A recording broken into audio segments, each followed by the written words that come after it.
religion, family, and technology. Focus on Liberia uncovers and showcases the best of Liberia and shows the world the truth about Liberia. We educate, elevate, and promote all things Liberia. We conduct interviews, panel discussions, debates, and more. Tune in to Focus on Liberia on Facebook and YouTube and be a part of the stories that make up the news. This is Focus on Liberia, and I am Dennis Jah. Ladies and gentlemen, welcome to another session of Focus on Liberia. My name is Gabriel Carter, your co-host here. I am delighted to have in the studio with me Ahmed Sharif. Ahmed, thank you for joining us. You're going to be our guest today for our discussion for the day. We're going to be talking about at least from our economic lens, the state of the nation that was recently held by the president. So we want to look at it from an economic standpoint. I'm sure there was a lot that was covered in that show. So we will take the next hour and a half to look at it from just that perspective. So I'm glad to have you in the studio with me. I know this is your first time on the Focus on Liberia Marketplace. So would you do us a favor and maybe introduce yourself for us, please? Thank you for having me, Gabriel. My name again, as stated, is Ahmed B. Sharif. I currently live in Liberia. Before that, I lived in the United States. I went to school partly in the United States and in Liberia. I hold two bachelors, one in economics and another graduate degree in economics, which is in financial economics. Okay. I currently live in Liberia. Perfect. Well, welcome and pleasure to have you on. So you mentioned your economics degrees, a master's in economics. I too have a master's in finance and economics. So it's going to be great for what we're going to be talking about here. So at least you will help us, dissect some of these things we're going to be talking about. So it's a pleasure having you here. So let's dive into the the speech, at least an abstract version of it. The pieces that we were able to parse out of it, right? Uh, so just give me a minute here. Let me do that. Perfect. Right. So, um, as I said it earlier, you guys heard the state of the nation. I think for you know 46 pages. The document is actually 46 pages. I don't know how many hours he took to actually go over that, but there was a lot that was said in it. A lot that was said in it. So we took an abstract version that we thought is actually suitable for the show, and we're just going to go over it bit by bit, right? So bear with us, right? So at the beginning, the president said, when I took the oath of office in January 2018, the Liberian economy was in a state of major distress. Please highlight out the first one. It was in major distress. The macroeconomic foundation were weak. The country's net international reserve, which had been used by the previous government to stabilize the exchange rate, was very low. The exchange rate had plunged into free fall. And the then government did not seem to have the tools to deal effectively with with stabilizing the currency at the time. As a consequence, the inflation was increased at an alarming rate, while domestic revenue and development assistance were in decline. So paint that picture for us, right? That is as if like you're headed for the abyss, right? A free fall. There's no hope when he took over. So this is that's the picture that first you know paragraph painted. So let's go to the next here. He said our development partner met with met with me during my first week in office and informed me that the health pool fund, right, which had been paying the salaries of some 2,000 health workers had dried up. So that means there was no money for health workers. They asked us to take those workers on the government payroll. I'm confused here, but I'll keep continuing. They asked us to take those health workers on the government payroll at a cost of about 12 million US dollars a year. The United Nations mission, which had been spending some 115 million US dollar annually in Liberia, was also leaving, thereby de- depriving the economy of these resources. By 2018, all of these inflows were gone, and I think that's pretty much it, right? So that okay. So we have another one here. He said 5 years after the launch of these painstaking reforms. So now those two paragraphs that we just read painted a gloom, doom picture, right? So now this is what his solutions were when he took over, right? So he said 5 years, right? Within that whole 5 years time that he was, this administration was in office. And 5 years after the launch of these painstaking reform, the result are out there for the world to see, right? That means they're obvious. I don't have to tell them to you, right? Today, Liberia is in an economic exception in West African region. Liberia is an economic exception in the West African region. We have brought inflation down from a high 30% to a single digit rate that is now under seven. Jesus, okay, 7%. We accomplished this in just under 2 years. So you go from 30% to 7% in 2 years.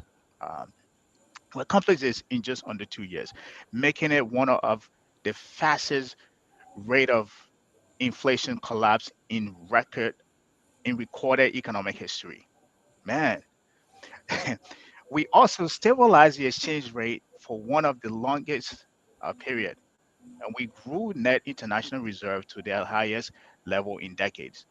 We increased domestic revenue to the highest level in the Liberia history and took our national budget to its highest level as well. Man, change for hope, hope for change.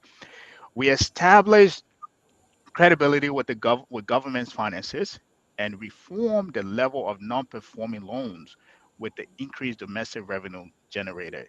We undertook a series of development programs in roads, electricity, and education and health. So there is a lot. I mean, I know you're following, and everyone of you watching, I know you were following. There's a lot that was said. All right, let's go on to the debt part, which is one of my favorite pieces I like to talk about. Is a revenue, actually, the revenue part of it. Revenue collection for 2022, including grants, was 740 million US dollars, right? Compared to 646 uh, last year. All right. Twenty-one. A large part of the difference is attributed to an increase in domestic revenue mobilization for the calendar year of 2022. This revenue performance was driven by higher receipt of tax and non-tax revenue, especially on international trade and taxes on income and profit. Of this amount, domestic taxes were 605 million US dollars, and external resources received from our development partner was 135 million dollars. Right. On the other hand, total cash expenditures for the same period under review was 774 million US dollars. The excess of expenditure over revenue collection amounting to 34 million US dollars is attributed to the use of treasury instrument. So I think we should leave it. Okay, voila. So he continues on to say, of the total cash expenditure, 286 million or 37% was spent on compensation, right? So the whole 774 million, 37% was spent on compensation of government employees. Another 259 million or 33% was spent on goods and services, including grants and subsidies. 89 million or 11.46% was spent on domestic and international debt. and 139 million, or 18%, was spent on public sector investment programs. The past fiscal year recorded the highest level of domestic revenue performance since the end of the civil conflict. Man, this is clear evidence of economic recovery and macroeconomic stability. We continue to show strong improvement in mobilizing domestic revenue, which are due to key reforms under domestic revenue mobilization strategy of the Liberian Revenue Authority. I think that should be it, right? Yes, that should be it. Um, so, uh, there's a lot that was said in there, a whole lot. Um, so, with that being said, my question to you, Ahmed, and that I think I want us to look at right now, based on what you've said, based on what was said, uh, what do you think is the current state of the Liberian economy? Thank Can you you what can you for having me pause once from again. what we just talked about? Right? Am I live? Yes, you are. Yeah. Thank you for having me once again, Gabriel. Yeah. What you see in the speech is basically what the reports are indicating as it was reported. I'm sure every one of us, or most Liberians for that matter, follow the different budget years. Uh, the different budget years basically will give you an overview of how much the government intends to spend in that given year. Uh, that has now gone to the amount that was just stated over there, which is the 700 and plus $1 million. What that basically is, that is from both revenues and grants that are coming into the government. It is not just strictly revenues. What is collected in our general revenue plus grants that are coming to the country. It could be the World Bank, or it could be the European Union, or it could be money from USAID, or the U.S. Agency for International Development, that is coming mostly for health and education and other such areas. Because some of those areas are heavily funded by international donors or our donor partners. So that's basically what you see in there. But what is interesting there to note is that the salary that is being paid when this government took over, salary was exceeding $300 million in the economy.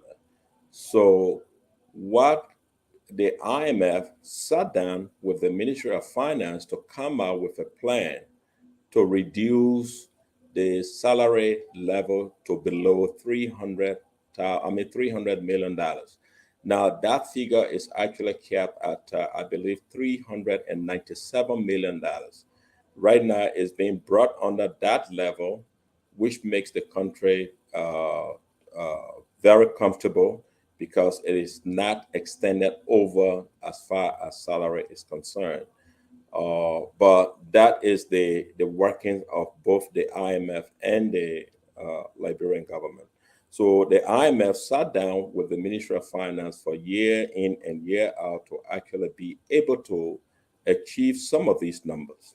And that is what you're looking at. So if you go deep into the budget itself, you begin to see what is going to the different line agencies. But the different line agencies, some of them also receive international donor international assistances. Right. That is where you are looking at the 2,000 health workers Health that were workers. actually being paid by international partners. So, what happened in the past, there were workers who were actually working for the Ministry of Health, but they were not on the Ministry of Health payroll. So, Uh-huh. in other words, they were not on government payroll, 2,000 of those people. So, when this government came, that funding actually dried up. Those partners could no longer spend that kind of money to pay the salaries of all of those people.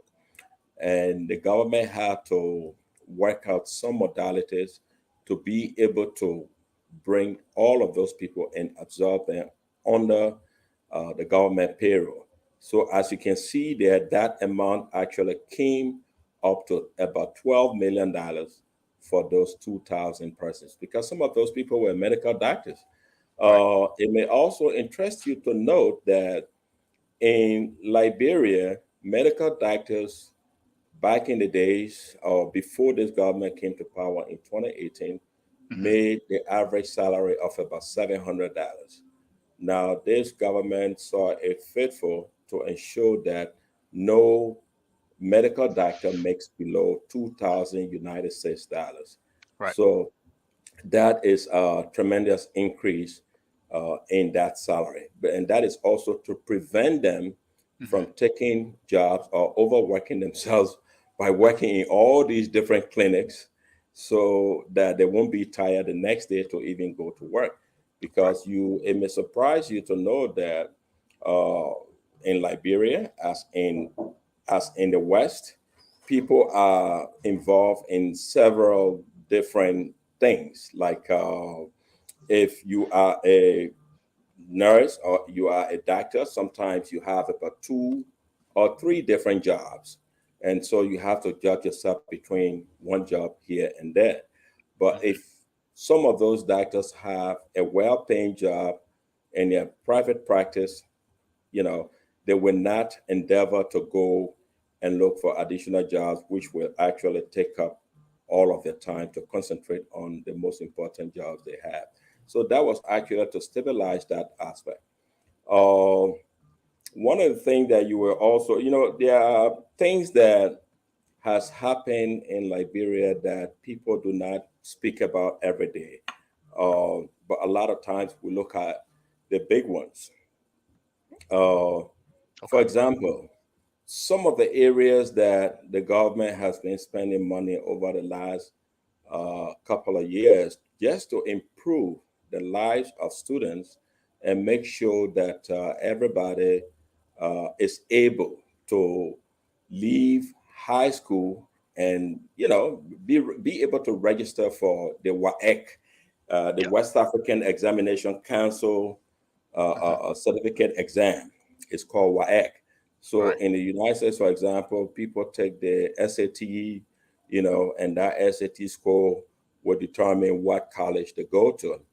Here in Liberia or in West Africa as a whole, there's an exam under the West African Examination Council. Now they call it WAX. In my time, it was just a basic WAEC.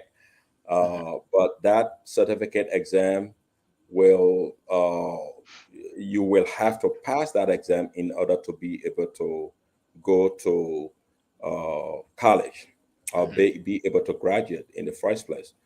Uh, Okay. Now, it will interest you to know that over the years, the average students did not or could not really afford that West African examination fees. What was It's what was what was that what was that amount? oh maybe $30, $20. I'm not sure. Please don't Okay. quote me on this one. Okay. Okay. But they But couldn't afford it. it could be somewhere around maybe $50 or maybe less. I'm not Okay. sure of that amount, but it's not like it's $100. No. Maybe somebody can call in the show at some point and maybe give us that exact figure. Right. So right now in Liberia, President, we are thought it necessary to ensure that the government pays for all high school students that are sitting, 12th grade students that are sitting the West African Examination Council and pay their fees. That way, that is one less thing to really worry about. Those were the first things that he took on when he became president. Okay. Uh, and then a couple of years ago, scholarships are now provided in all the public schools to ensure that even your registration is free. Right. Um, and at the university level, where there are about over 30 at the University of Liberia, where there are over 30,000 students, which is unimaginable in my mind that the Hmm. University of Liberia will have that many students. Uh, it's tuition free. Okay. It's tuition free today. But Gabriel, right now, I believe what people pay to register at the university is about 3,500 Liberian dollars. Okay. That converted to US is about 20, maybe $23 and change, but Okay. less than $25 that the average student pays to register at the university. Most people cannot afford it. And I can give you my personal experience. So what I want us to do, maybe I think those are some of the highlights that um, you know, well, not highlights. Those are some of the things I think he talked about in the his I'm not sure that if those were some of the things he talks about in his accomplishment. But I want us to pause this this speech here piece by piece as to what are the picture that he painted. So according to the president when he took over, you know some of the things that I read, the exchange rate were low, uh, you know the economy were in dire strait. He even went on to say that, which some of the things you mentioned, that they took on 2,000 health worker on the payroll. Um, Which came to that $12 million. right, which came to $12 million. And the United Nations mission in Liberia was another 115 $115 million that was being injected in the economy. So when those people left, that's took away that capital infusion or spending in the government as well. He also talks about bringing inflation down from 30% to uh, 7% in 2 years period. I'm sure So let's you let let's go back to the first slide, for example. right. The previous slide. This one or Yeah. or the, No, go no, go back, go back. okay. Let's So go back and talk about no, the first this one. no, not this one, the next one. Okay, so this one. Okay, here. Basically, is one of the things that I was telling you about. Uh-huh.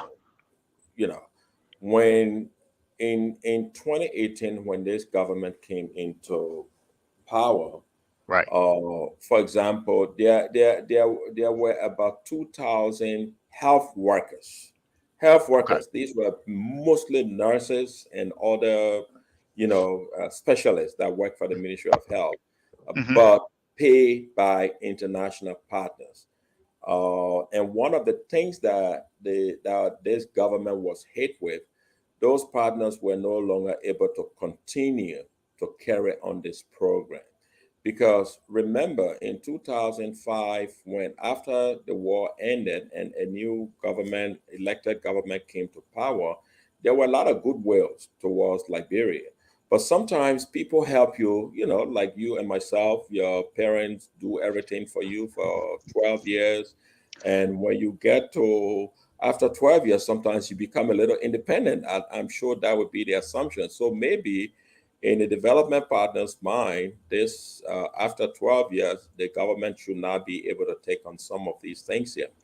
So if you notice, the salaries in Liberia were generally higher, much, much higher.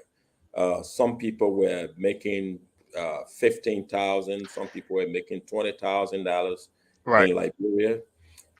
Some even probably even more.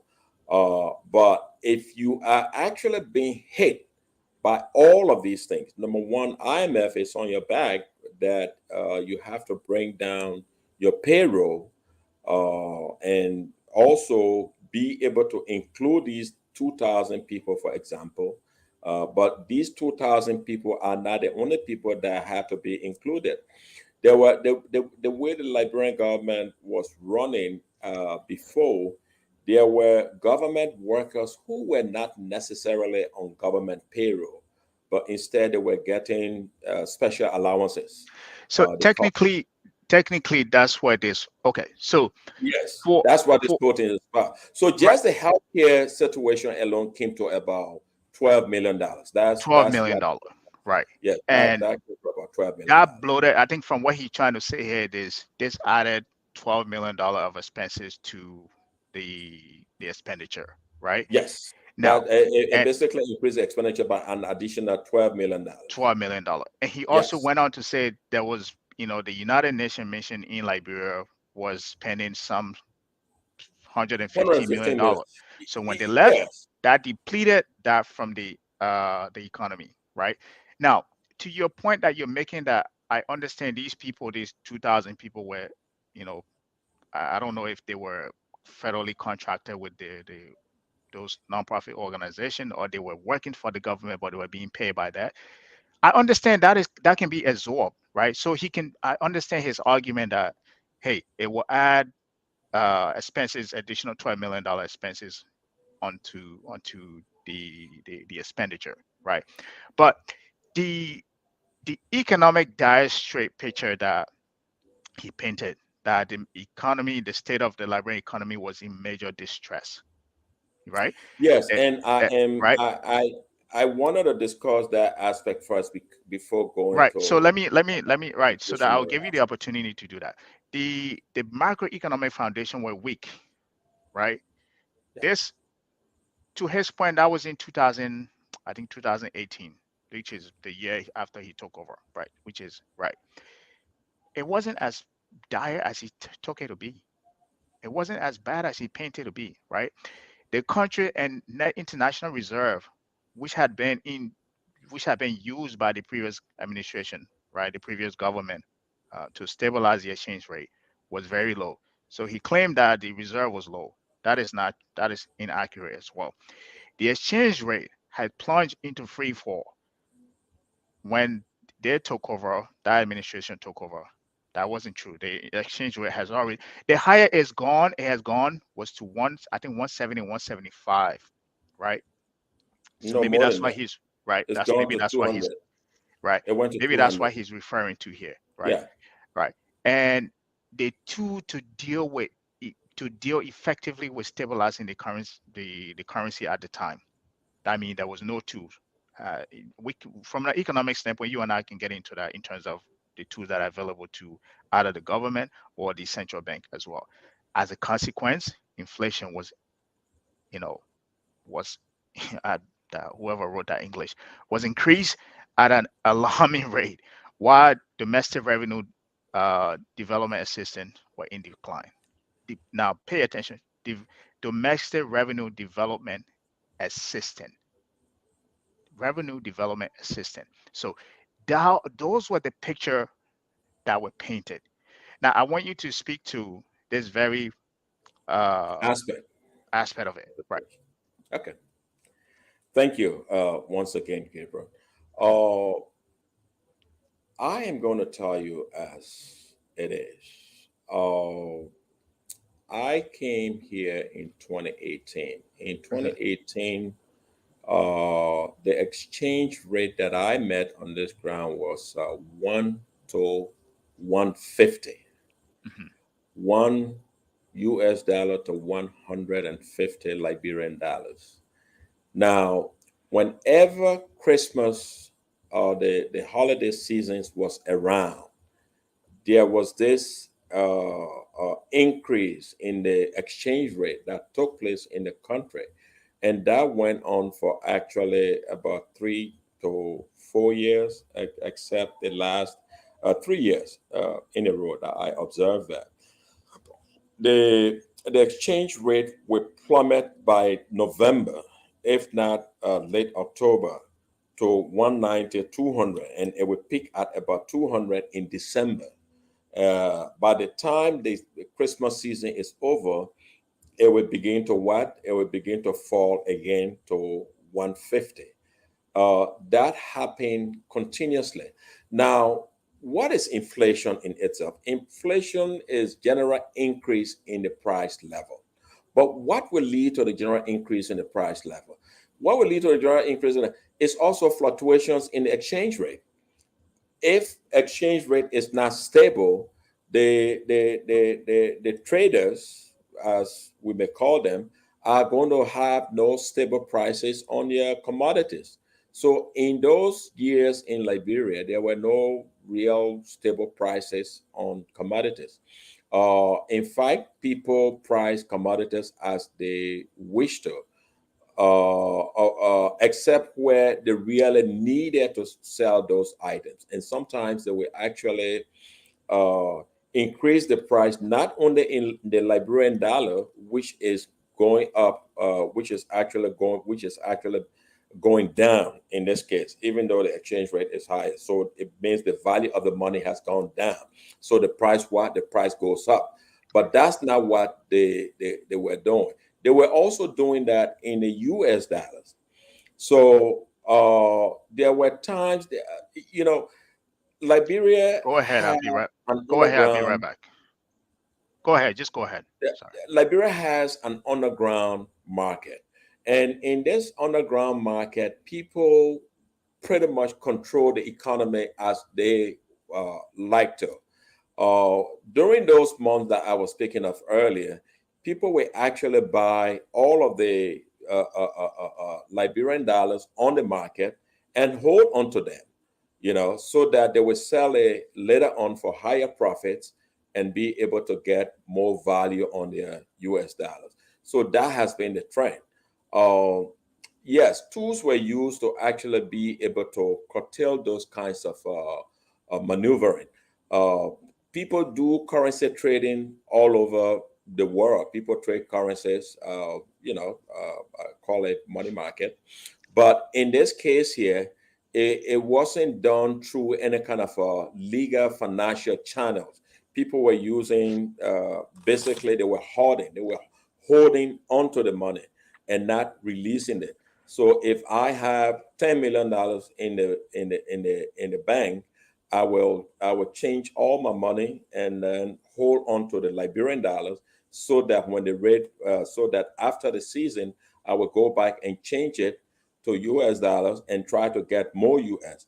Uh-huh. That went on for years and years. I believe it went on for 3 straight years that I remember here.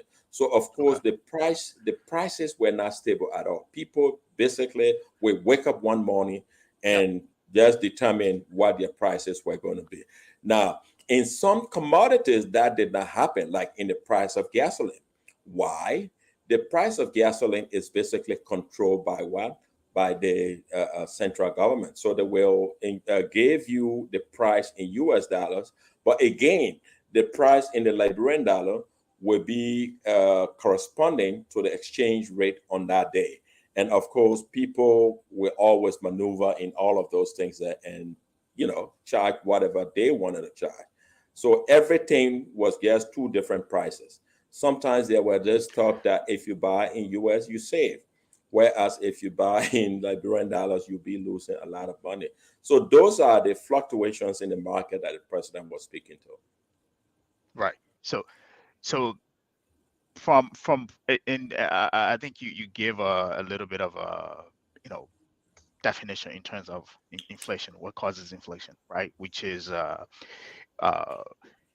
you know too much uh money chasing too few goods, right? But that's from the demand side. The cost side could be producers just adding more money, I mean more premium on the goods they're selling, right?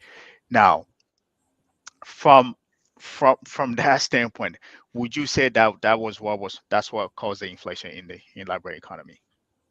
Yeah, That that is basically what caused it. Because remember, that was in like 2018.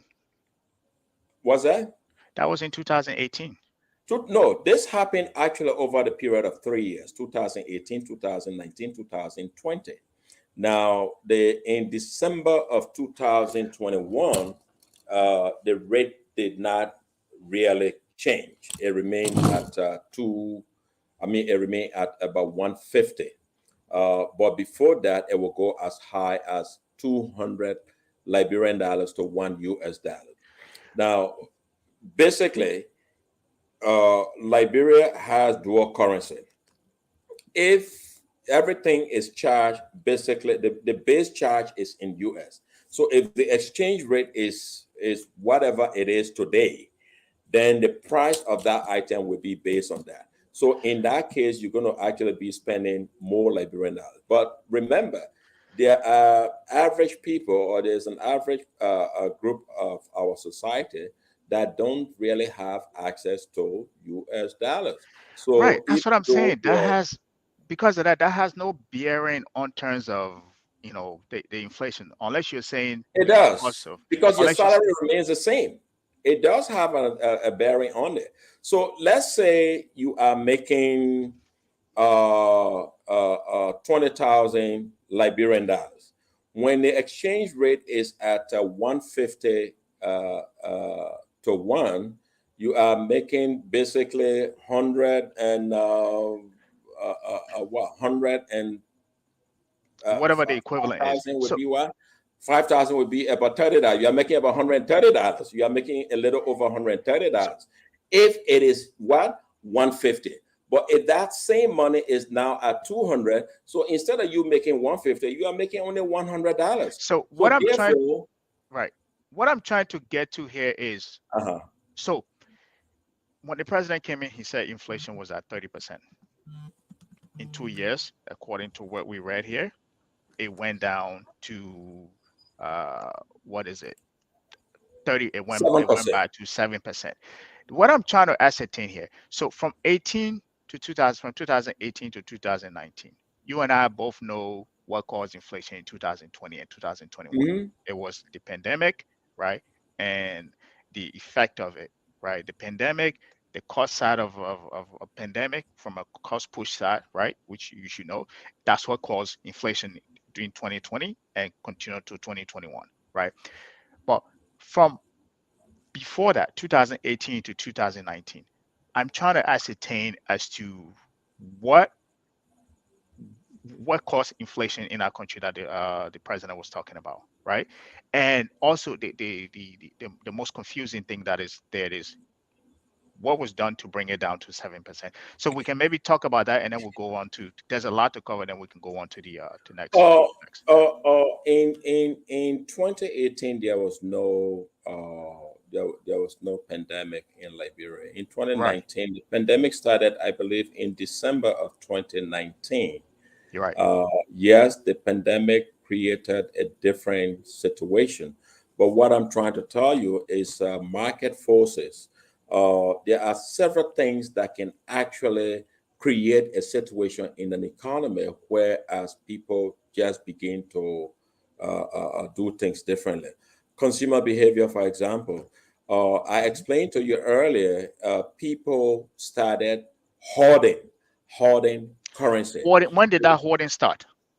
When would you Uh, think it started? as far as I remember, I noticed it in 2018 because 20, what and what actually, caused it? Why would they be hoarding? There wasn't any major. We came out of the Ebola, I think to make 2015, profit, right? profit is the reason why people do everything. These are business people. You hold on to the money and buy in the other currency. Meanwhile, the other currency is just not available. But that is a very. If you talk to people in the banking sector, they will tell you, even you go to the bank for Liberian dollars, you couldn't find Liberian dollars. The reason, one of the major reason a country people could be hoarding currency, that if that currency it's trading higher. So let's say if you pegged it against the US dollar, it's trading Mhm. higher, right? If it's doing well against the US dollar, Remember, they were not right? putting these into banks. Right. That's what I'm saying now. If Okay. if if it was pegging higher against the US dollar, I have an incentive, so is everybody else, to do that. At the time we didn't. Our currency was weak. And evidence is in what he said. The reserve, which strengthens your stuff, right? Your currency, your exchange rate, was depleted. So the question becomes, what was behind the supposedly the cohort on the black market thinking that Liberian currency they can hold it and resell it for US dollar because it's actually stronger. That's the No, confusing part that is they there. were selling it for profit. They were not holding it. Gabriel, the way the economy works in Liberia or in third world countries is not the conventional way that you and I learn about in school. That's not how it is.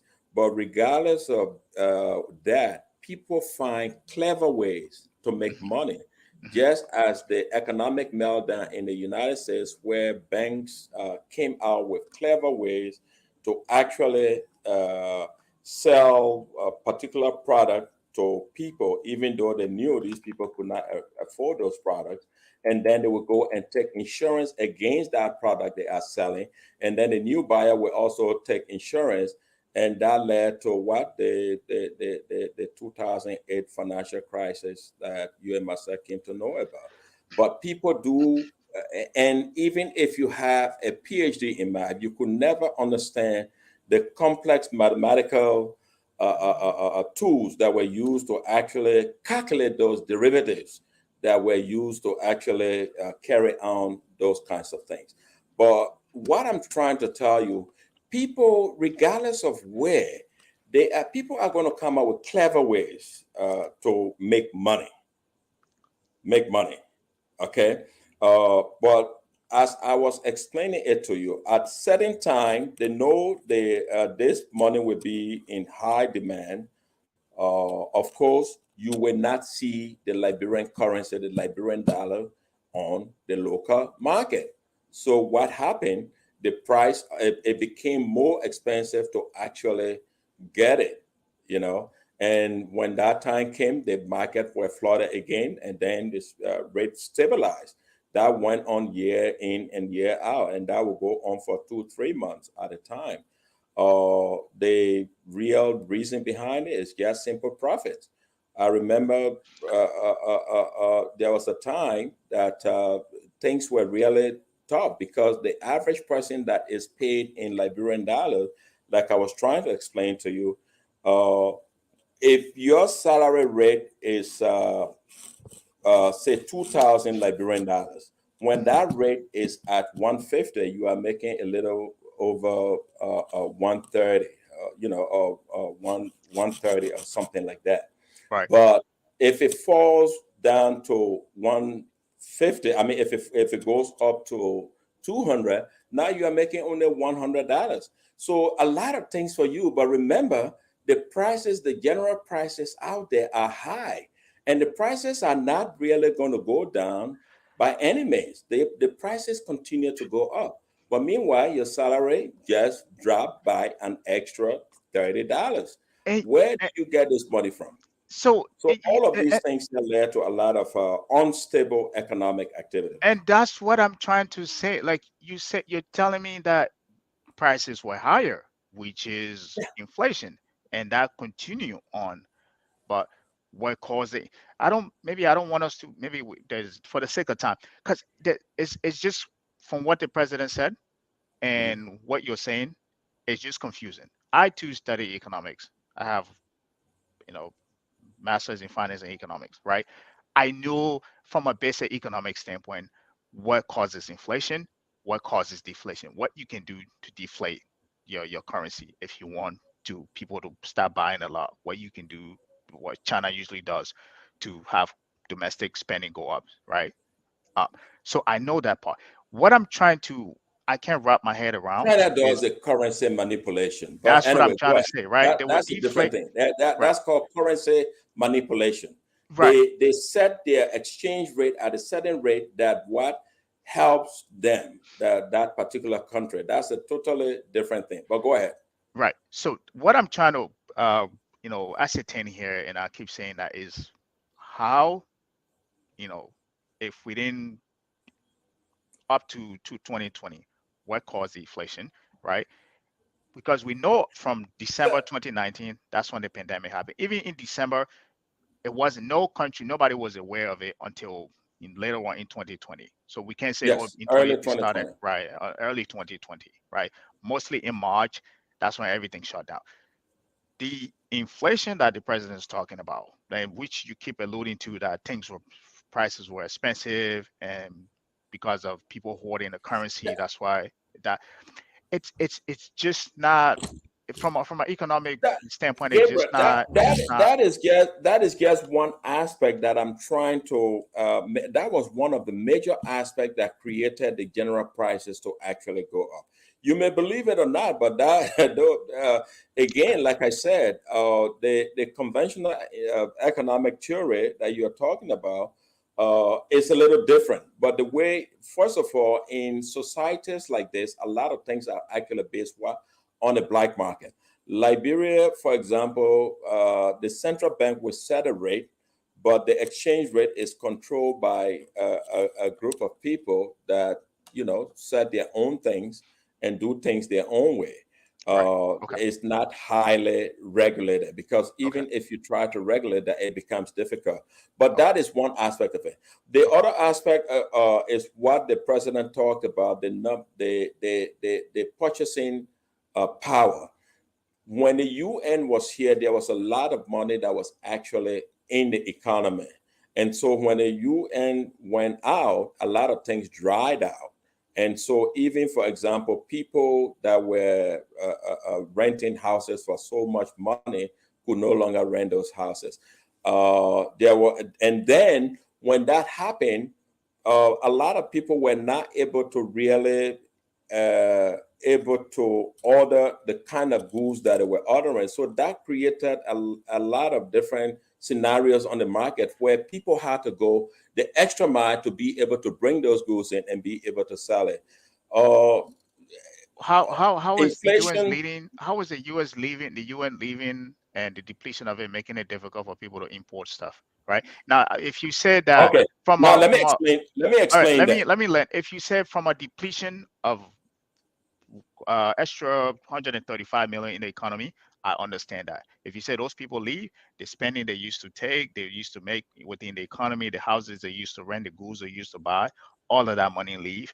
I understand that. But in terms of bringing goods within the country No, for people to sell, Gabriel, it has what no bearing on that unless you say those there's a those are restriction two at the different border. things. Those are two different things that you're talking about. When the UN That's what left, you said. okay, hold on now. Let's Okay. go one at a time. When the United Nations left this country, it created a vacuum A in vacuum. how Right. much money that was actually floating in the economy. Yep. A lot of 135 things that were bought in Liberia were bought locally. So, million. Okay. what did that do? Those people who actually import those things, because they already have buyers, they were able to readily import those things. But Right. when that aspect actually dried out, they were no longer importing as they used to. So, what happened? If you want something based on the demand, except for daily commodities that people consume on a daily basis, like rice and other things, but people were not bringing those things as they used to. So that Right. all of that created kind of a shortages in the market. That's what I'm trying Right. to explain to you. Okay. But that All right. has nothing to do with the other aspect. So if this side of the economy dries out, then the people who were actually supplying those people are also going to. So, for example, UN was here, they were buying ink or ink cartridges for computers. What happened? If they are not here, I'm just giving you a tiny little example. If Mhm. they are not here, those people are now going to limit how much they are importing on those things, Right. because the demand is no longer as it used to Right. be. And the more you buy, the less you pay. So if And you're bringing in those goods now, of course, the prices are going to be a little higher, because it's all about what? Bulk purchasing. what do So you mean those the are prices are going to all. be higher? What's that? Why would the prices be higher? Because listen, when you buy any commodity, the more you buy, it's just like when you go to a regular supermarket and how much you pay for your groceries is different from when you go to a Costco or a Sam's Club. What happened? In Sam's Club, they're going to give you a bundle of goods and they will give you a price. So even though you are paying a lot, you are getting more goods, but you are also saving some money. But you are buying a bundle. Whereas if you go to their neighborhood store, the prices are set at certain level. It's not because they are making less money, but it's because you get to pay that because you're buying in bundle. So when I people buy in bundle, they pay less. I So understand what you're there are trying to say. all of those factors that come into why these commodities are not readily available. I understand what you're trying to say. So collectively, and I think thank you for breaking that It's down not even though just one thing. It's a collection of different activities. I understand it's a confluence of other things, right? But and Yes. that's what the president supposedly summed up in this paragraph that we're looking at here as Hmm.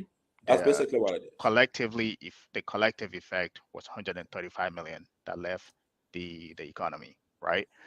Mhm. So let's get to the second part of this uh, uh, speech here, right? Which is the revenue side. I don't. Maybe we can spend 10 minutes on here, and then we can. There's a lot to cover.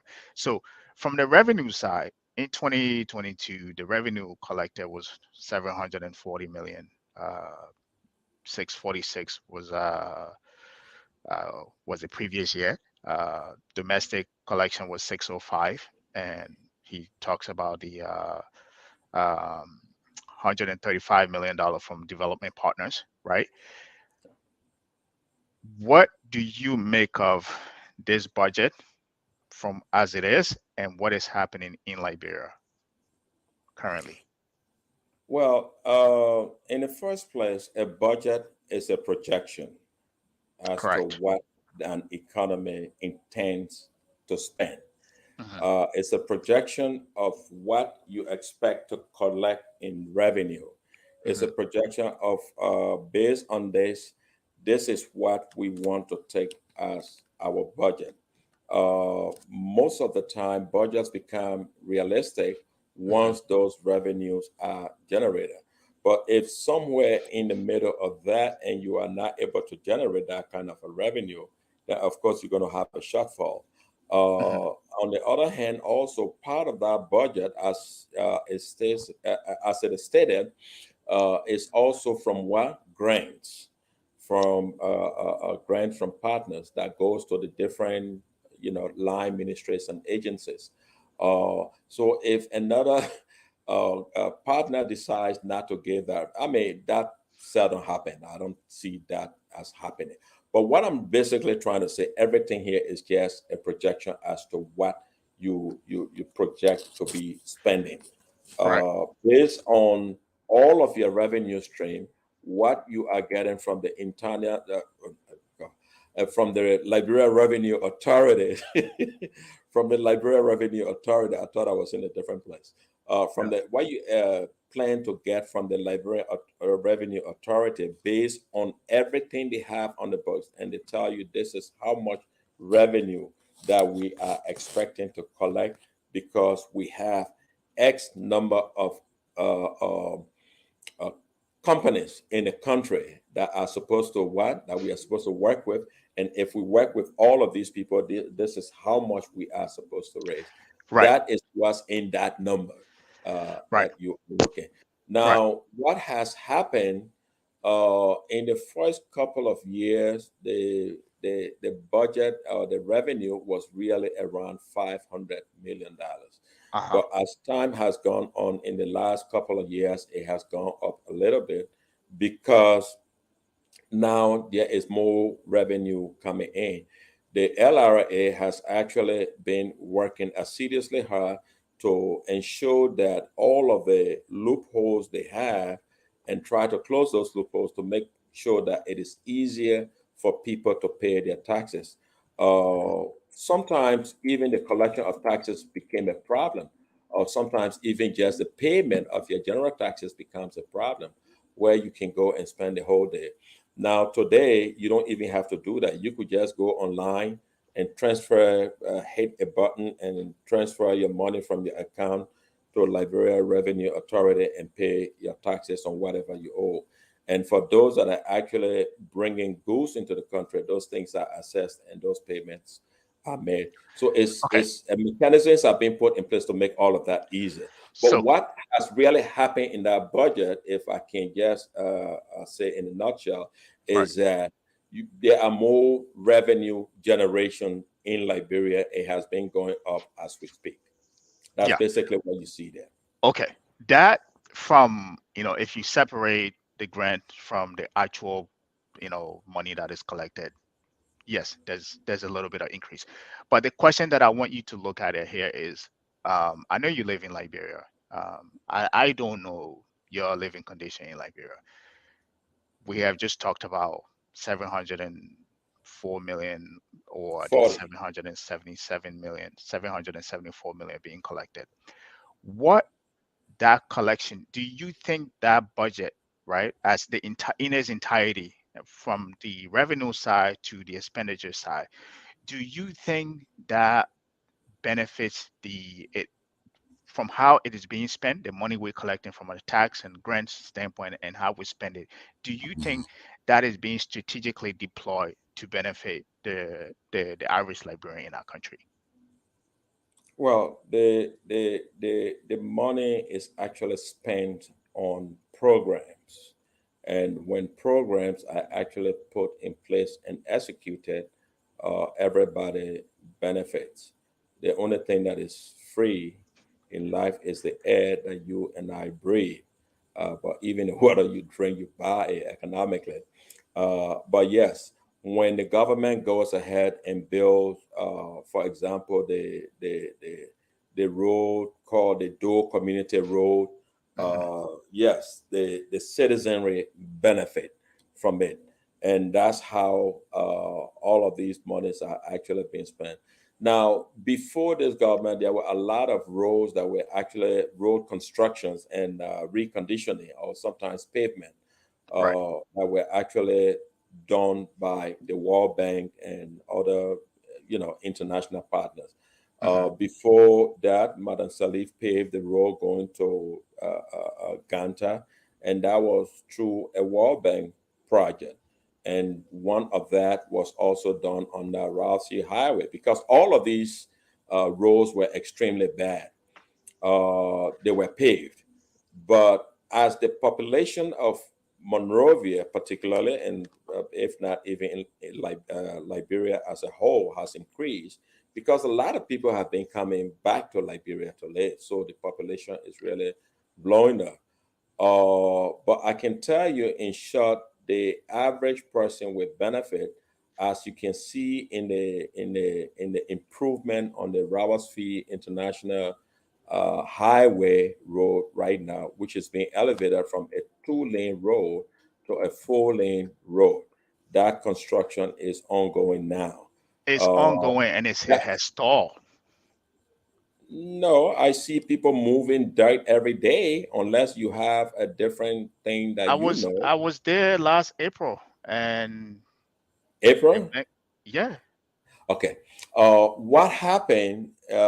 Every rainy season, the construction companies would normally just stop work because of the high flooding. That entire construction area turned into a pool. In fact, a very deep pool, especially on both sides. The construction stopped normally during the rainy season, because the heavy rain in Liberia would not allow that level of construction to have really gone.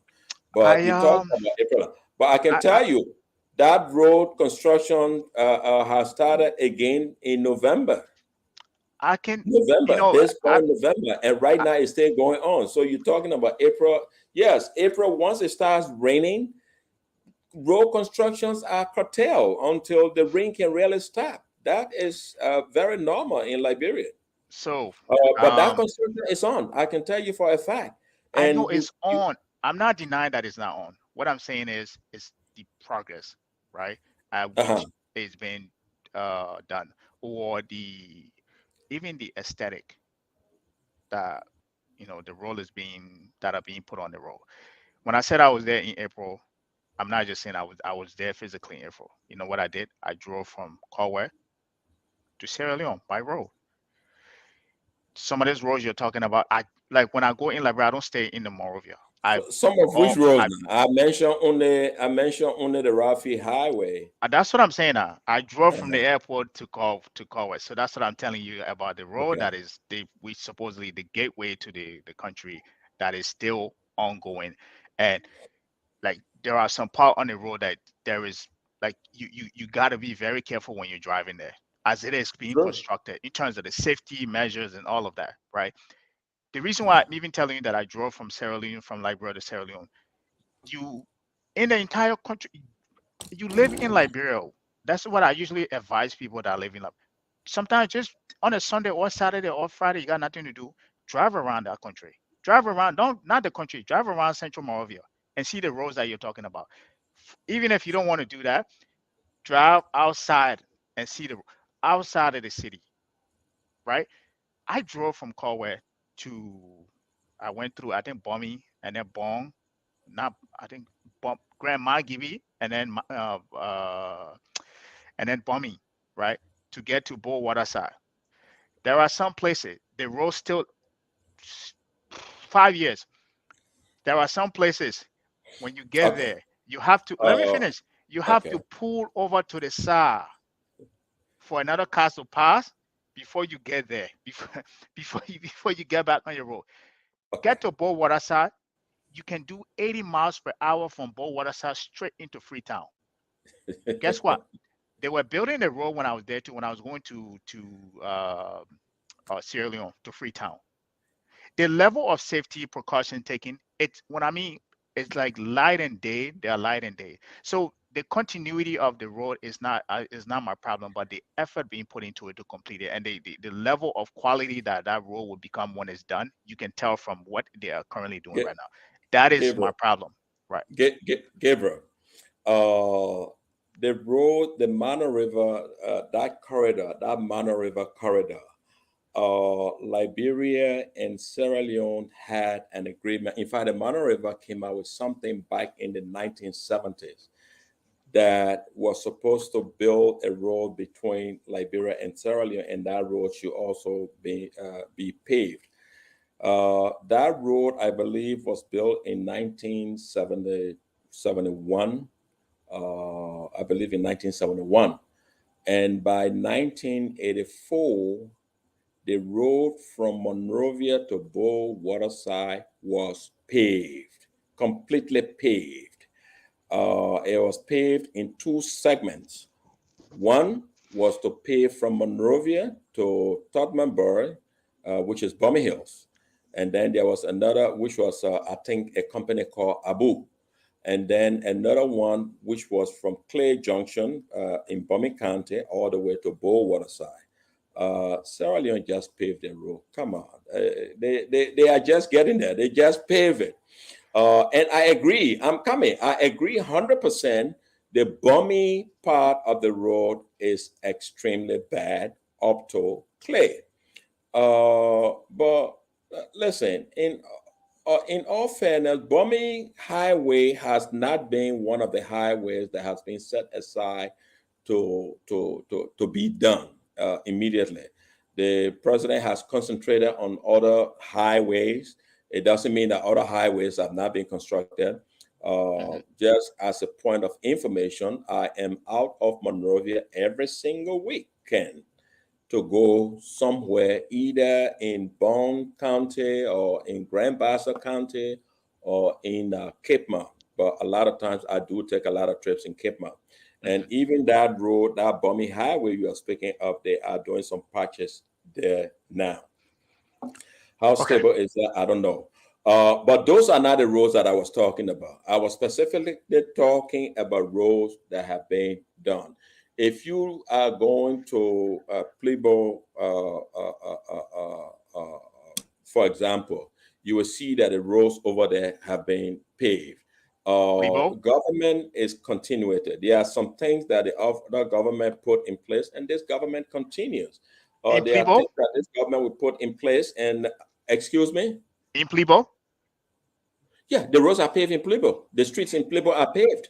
Did you know that? but the southeast is separated from the rest of the country. You know that, right? What do you mean? the entire southeast is disconnected from the rest of the country How? from a road standpoint, paved road standpoint. Okay. So you Well, can't those say, "Oh, roads. we paved Hold this on. road in this county," when there is, from an economic standpoint, it doesn't. It just like It doesn't it, connect. it Yes. doesn't connect. But the a journey of a million miles begins with the first step. Uh, that doesn't mean the people in Playboy should wait until the roads from Ganta or from, in fact, the pavement has now passed Ganta. And who is doing that? Is this president that is actually doing that, paving all the way from Ganta to Saclay. I drove on that road. I'm sure that road must be about 85% completed now because I drove on the just about the same time you might have been here last year. I drove on the like around April of last year, and it was really most of it was paved. And as short as Ganta is from Saniquili, but this government also put mechanisms in place to pave that road from where? From Ganta to Saniquili, and that road, that pavement is going as far as Yakepa. So it's baby steps, but these are all deliverables that this government is dealing with that is being paid directly. When you say, how would the average person see? How would they feel the actual benefit? These are the ways that they are saying the actual benefit. It's If what you come to Central Monrovia, a lot of feeder roads are, I mean, a lot of alley roads that have been paved, built, and paved in and around Monrovia. So I can give you all of those statistics I, uh, the if you question need it. wasn't just. I know and I think that's probably one of the president's talking points as well, because Which one? you can just take the roads and run with it.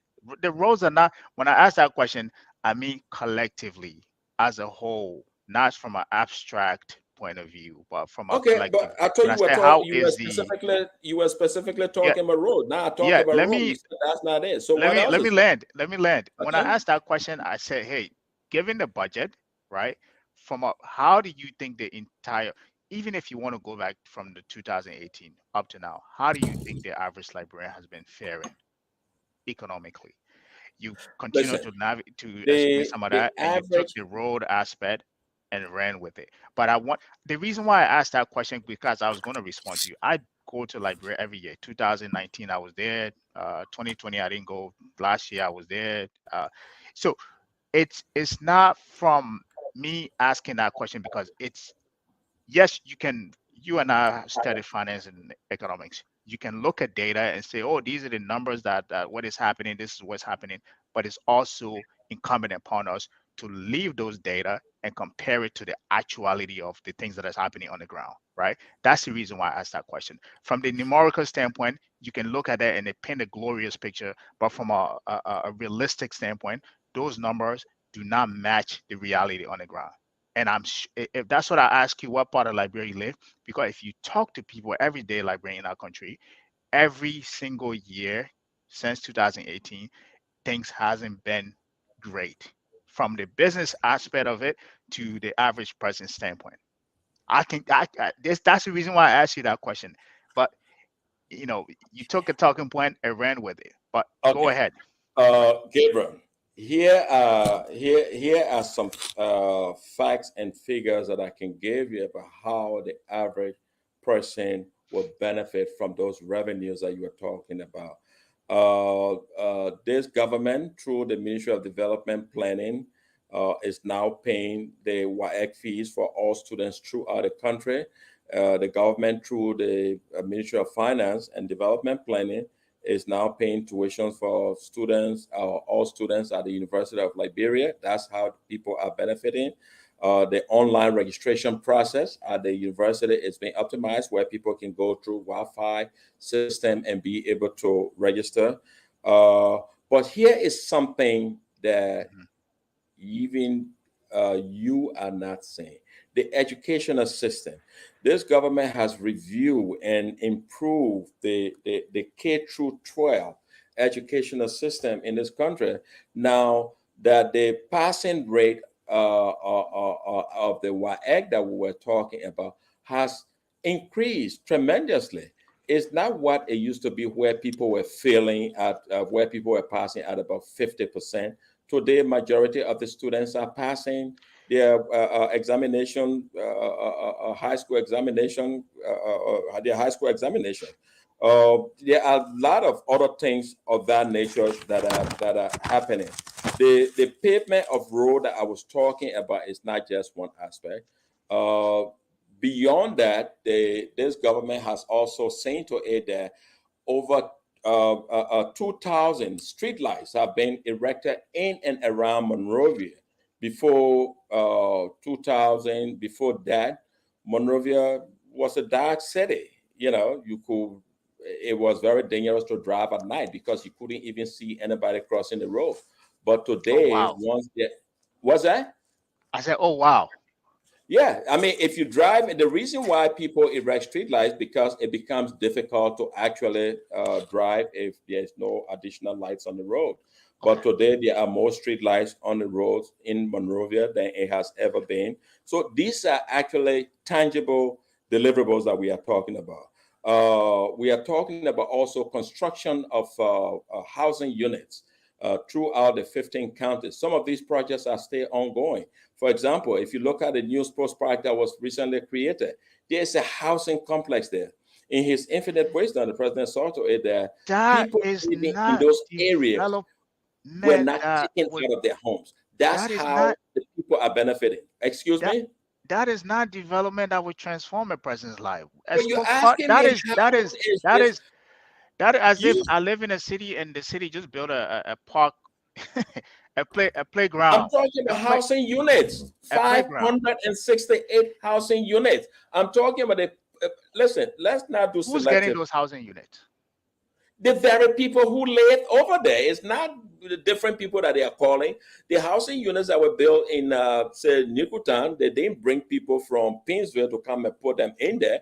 It's the Okay, very people from Nikotan that live in those houses. okay, And all right. you have people on the ground here. You can basically talk to them to go there and verify these things. But these Okay, things are all there. Let them go to West Point and see what is there.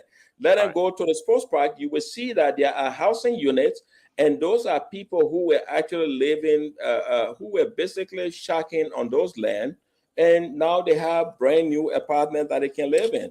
And The other thing they is, built for them. They built it for them to move in there. excuse me. They built so he built the houses and put those squatters in those houses. Yes, people are And living there. that is a good use of state resources. Listen, you are talking about how Let the average person is benefiting. That's what I'm saying. It's Okay, you are so talking about how the average. So you are the state resources. Even in the greatest countries, there's a welfare system where they build public housing where people pay for. Come on, this is not voodoo economics. This is real. I Even didn't in the say it was major voodoo cities, economics. You people said it. build. The government build what? They build a housing unit for poor people who cannot otherwise what afford certain houses. In Staten Island, for example, the reason why the public housing in Staten Island in New York, for example, back in those days, it was literally unaffordable for the average person to live in Staten Island or to own a home there because Staten Island was exclusive in New York. So the federal government thought it wise to go and put some project housings there, and that it happened. So what is wrong with that? When it is in America, it's good, let's but when it is in Liberia, it's bad, right? let no, I'm not saying that. Let's Let's not go do to that. Well, let's that's what you're telling me. no, So let's go you're to a using break. public resources. Public Let resources me is everywhere. Whether it let is me Great United Kingdom or Liberia, it's the same thing. let me tell you about the public housing thing scheme you're talking about. So the public houses here, they build them, right? They give it to you at a discount. So when I mean discount, so let's say if you're working, they probably take a fraction. That could be a house that could be going for $2,000 a month. They'll probably give it to you for $200 a month or $250 a month. The Probably government, less. right? The government still benefit. Now, I understand there are some instances where the people they also give them cash as well, right? But what from a long term standpoint, from you and I know, and this is why it's good for other people to fail because you can see their failure and then take a look at it and say, okay, they fail in this. I can't somebody this person fail in that. I can do it this way and do it better. That public welfare system you're talking about, it's not working in America. Is there, but it's not working. It's not a good. That's not a model that a country that is as poor as it is should adopt. When you're doing something like that, you want to do it where it empowers the average person to be self-sufficient, not And how do rely you on do that? government. But that's an How do you do? ideological standpoint. We can Yeah, how argue do about you that, do it? right? You invest in things. Like perfect example, you keep talking about the role, right? The lofa bong are literally, I think, considered the breadbasket. People produce a lot of stuff in our country. What do you think it would be to connect those either by roads to into Morovia or to the other counties? That if they produce stuff there, they can sell it within this county. They can go sell it to other counties. That is empowering somebody. That's a perfect example, right? Another thing you can look at: access to financing isn't available in our country at all, right? What do you think can make it easy for people to borrow? Lowers the interest rate at banks so people can be able to borrow to start businesses and start company and be able to be self-sufficient. Those are some of the initiatives that I'm talking about. So when I'm talking about So that, I'm you not just use the looking at it government from, revenue to lend out to people. Is that what you're saying? no, I'm not talking about lending government revenue to people. I said make it easy for people to borrow from banks, Okay. regulate the interest rate. But that's some of the things. Let's go on break. We'll come back. We have probably 15 minutes left. Uh, there's a second part I want us to do. So we have some comments here, so maybe you can respond to some of those as well. 15 minutes. All right. At Focus on Liberia, we discuss everything Liberia, from education to politics, arts and culture, entertainment, agriculture, history, religion, family, and technology. Focus on Liberia uncovers and showcases the best of Liberia and shows the world the truth about Liberia. We educate, elevate, and promote all things Liberia. We conduct interviews, panel discussions, debates, and more. Tune in to Focus on Liberia on Facebook and YouTube and be a part of the stories that make up the news. This is Focus on Liberia, and I am Dennis Ja. Ladies and gentlemen, welcome to Focus on Liberia again. I am your host, Gabriel Carter. I have in the studio with me Ahmed Sherry. Today we were talking about the state of the nation, at least from an economics length. If you haven't been following us, I think we've been stuck on just the introductory part of that speech that was given by the president. Um, Stick with us. We have probably another 10 minutes or so left to wrap up. So we're gonna, go to our comment section, take some questions from there, and there are a lot of other questions that I wanted us to address, but hopefully we can pick some questions from there and go on with it. So um, let's go on to some of the comments here. We have. Uh, uh, mm, this is River says Pro. He said, greeting from the Seaside Village in Riverside County. And I have a comment here. Did the president paint an accurate picture of the economy when he took over in 2018? I think that's a question that you need to. Would you like to respond to that? From your assessment of the speech, did you think the president painted an accurate picture of the economy as it was when he took over? Maybe take a minute and a half or 2 minutes to answer that. Right. The Liberian economy is a simplistic picturesque of a complicated reality. I could sit here and tell you whatever it is, but to answer your question, yes, that picture was actually accurate because why it is true, a lot of things had happened in the country, but a lot of things also needed to be done. Investments are being done in the educational sector that nobody speaks of anymore. Students are passing WAEC at an alarming rate. People are passing more than ever before. I think the former president said that the educational system in Liberia was a mess at the time. Well, it has gotten better. So it is really a collection of effort that has made this better. but it is actually under this regime that it has become better. And I'm not trying to say the government before did not do anything. Okay. So All right. all of these things, yes. Okay. With So that, I that's what can you tell think you was exactly captured what in the speech.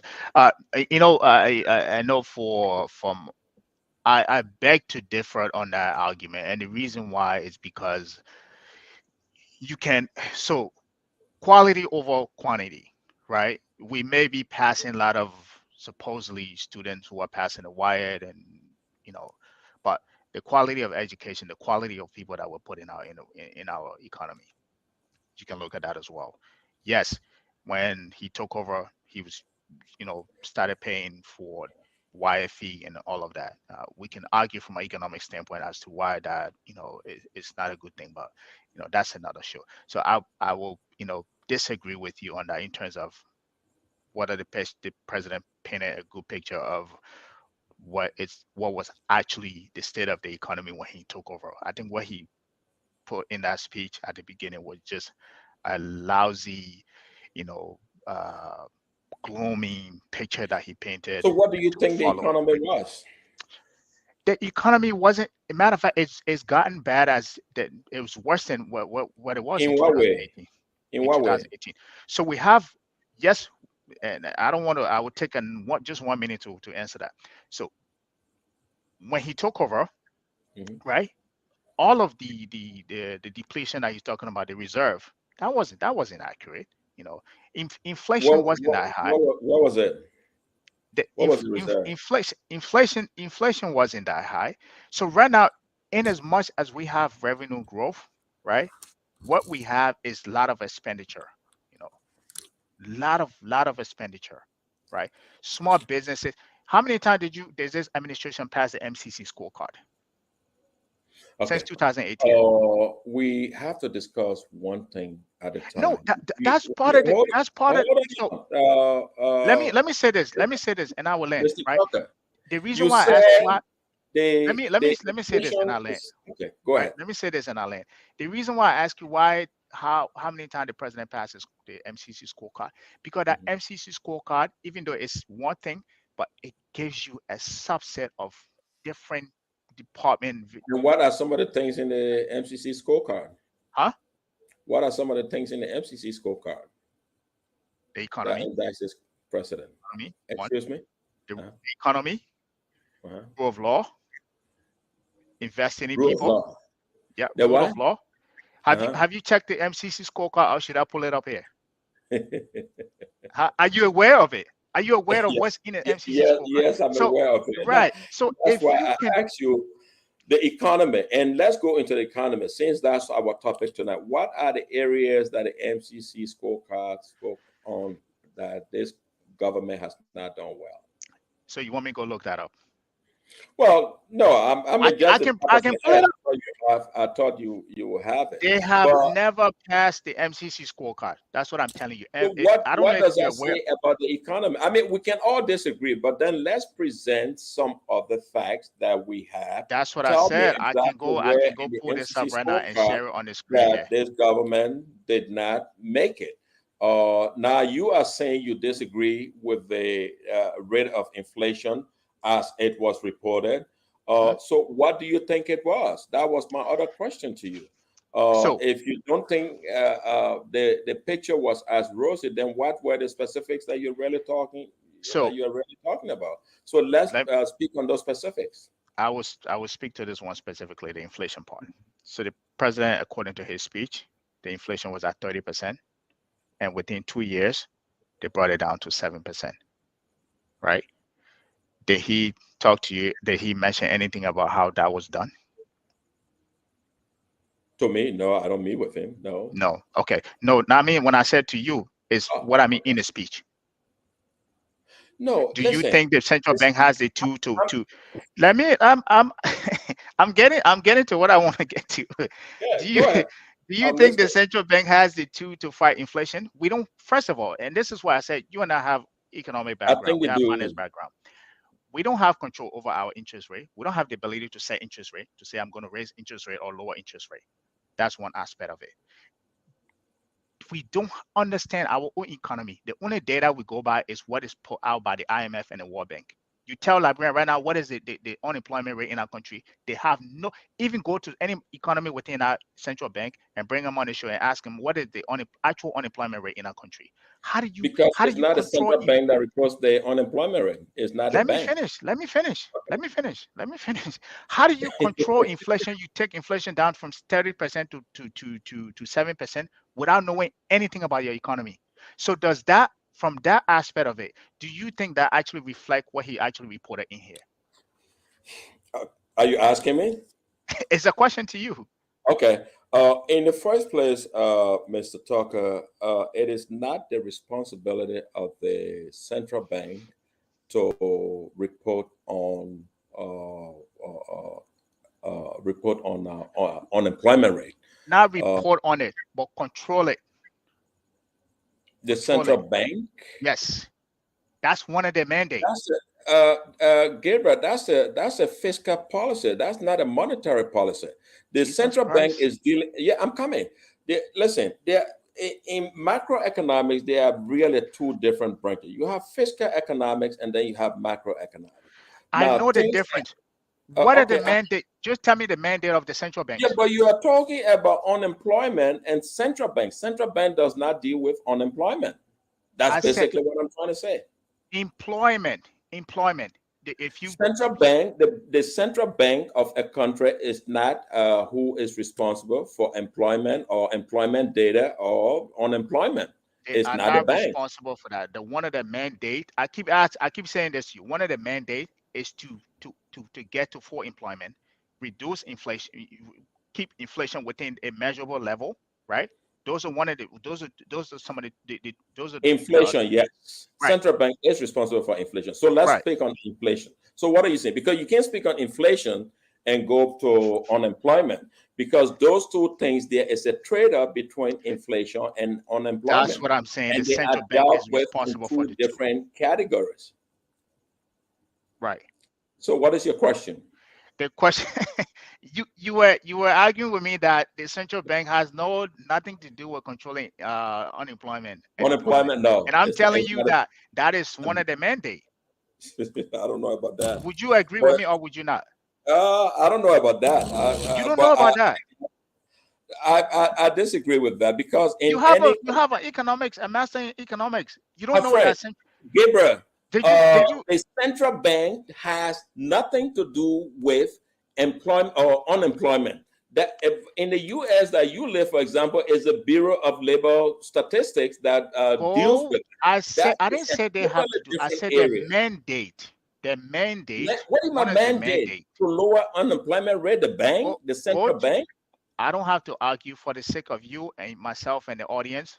Go to the Central Please Bank of bring that. Let Liberia. me see it. Go to If the you have, Central Bank of Liberia website and go look at their mandate. If you don't believe that, go to any central bank.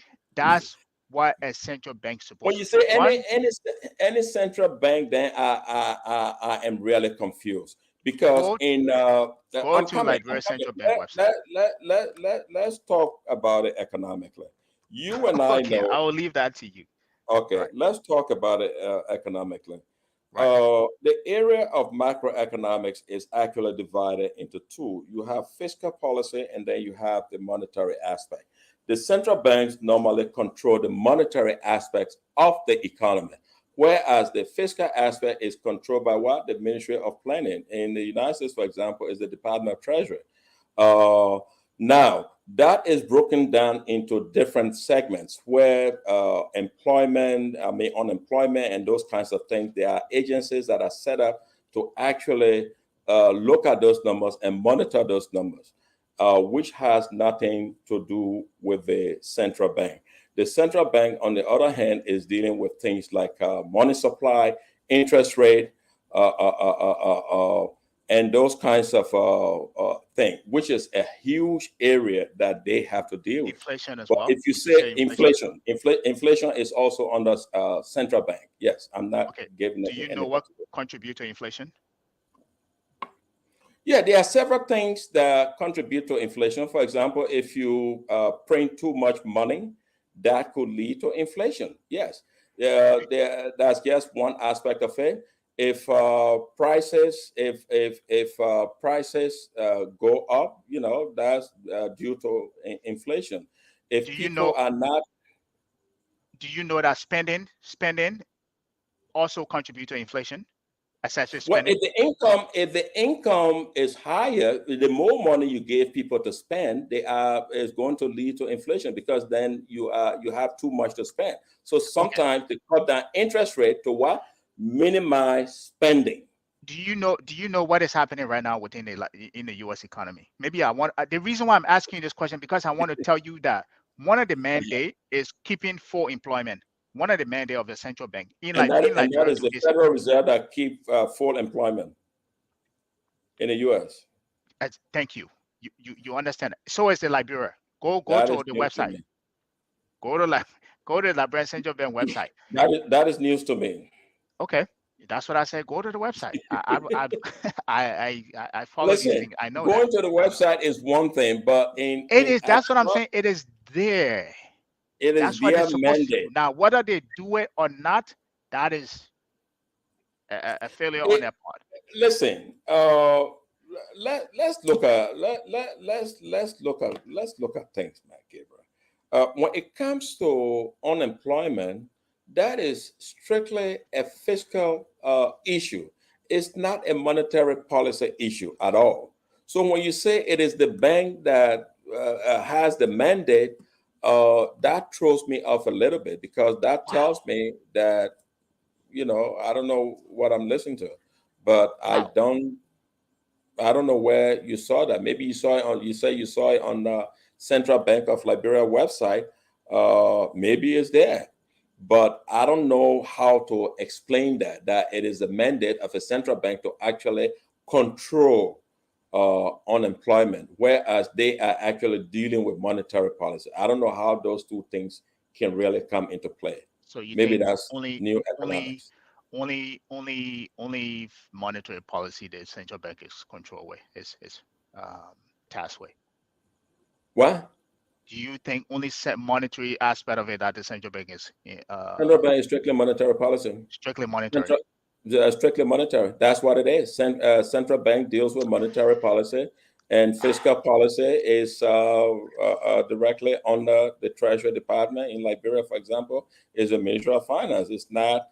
They are not dealing with other things other than that.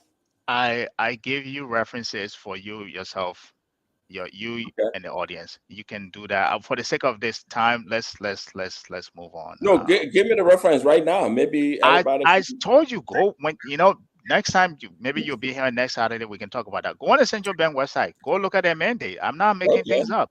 I am I Okay. am not making things up. Again, maybe in Liberia, central bank is given that mandate. But economically speaking, it is not the central bank's role to control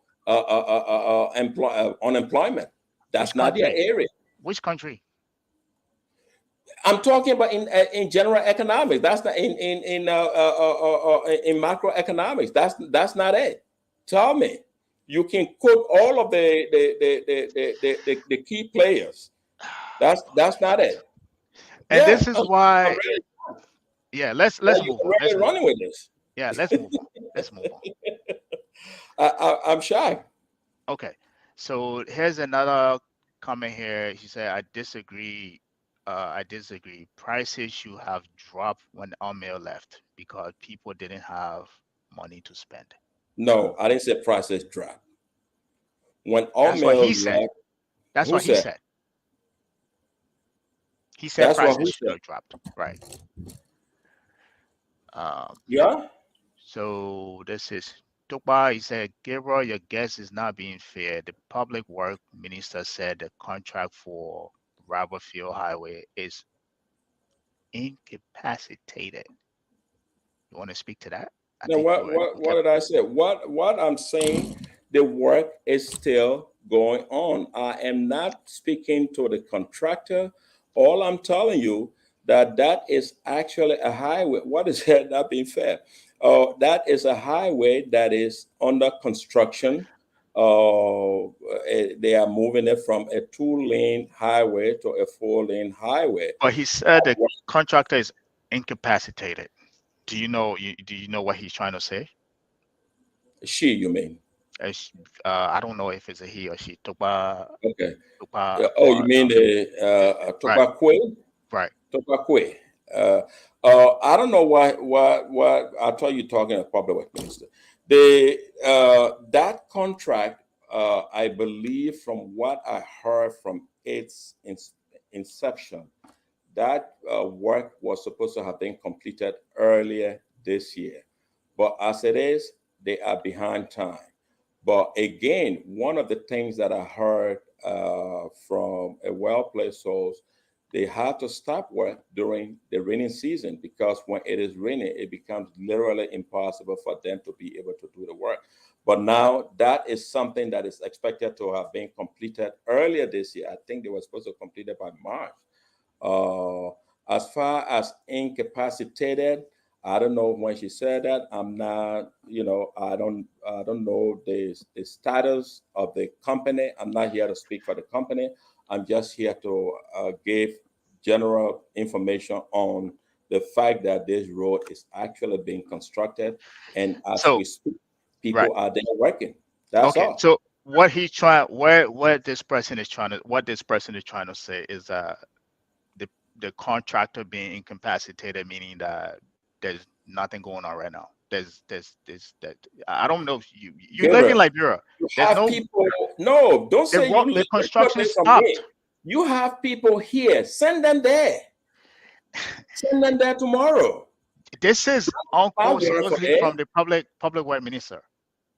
No, listen, I'm not here to interpret what the public work minister says. You are interpreting what the public work minister is saying No, as I am interpreting what uh, this person said. okay, you are interpreting what this person is saying. This person is, I believe, he is paraphrasing what the public work minister said. Correct. He Correct. said, Gabriel, your guess is not being fair. The public work minister said the contractor of Roberts Field Field Highway is incapacitated.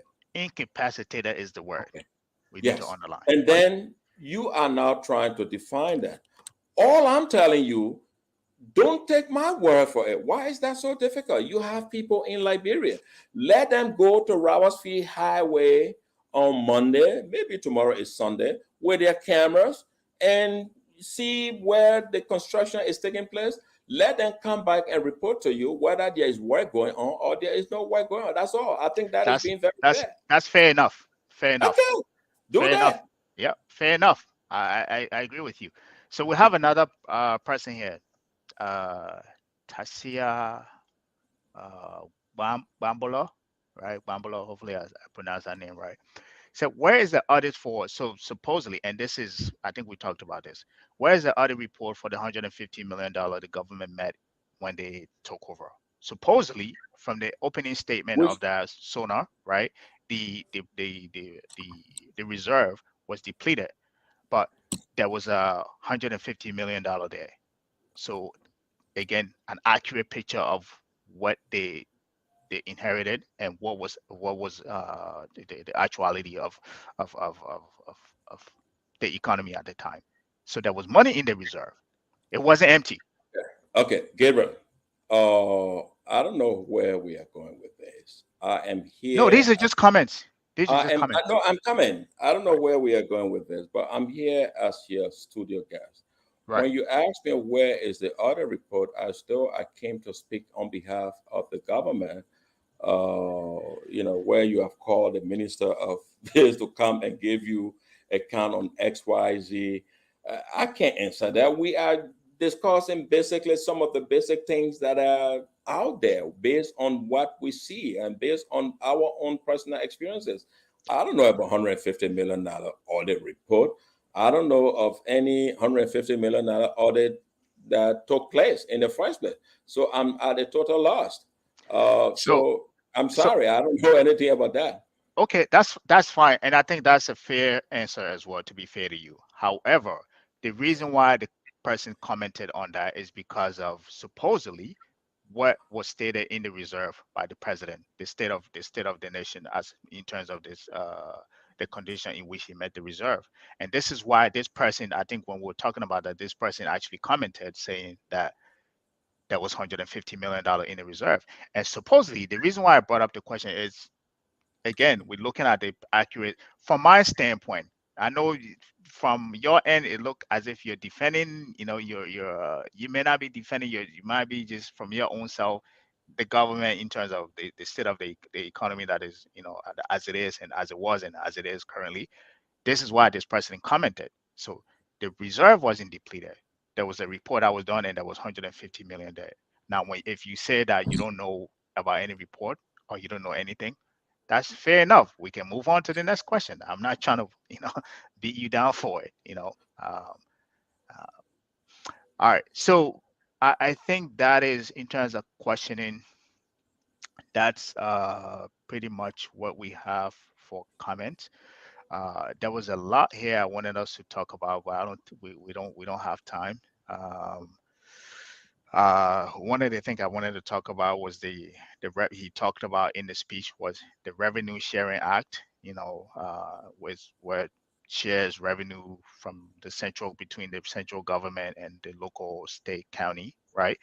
Um, and he also talked about the financial intelligence and money laundering. Uh, in addition to that, he talked about the Decent We Work talk Act, about laws that have been enacted to make right? it difficult for people to launder money. I think that's Right. basically what it is. Right. So he talks about that. He also talked about the Decent Work Act, right? Where currently right now there's 15,000 people, government worker, who are making $150 per month, right? And one of my favorite things he talked about is, I wish we had time to cover it, is the climate finance between the COP26 and the COP27. The COP26 is the Glasgow conference on climate change, and also the COP27. I think it was held in, if you can keep me honest, probably in Egypt.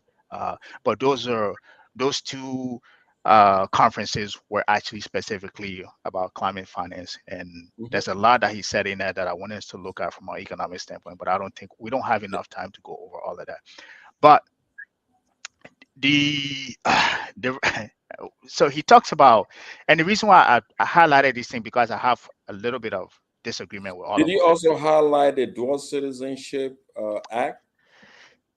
I don't think I got to that one, and Oh, okay. maybe I didn't get to it because actually you're right. That's I think there's a huge economic aspect to it. I think he laughed.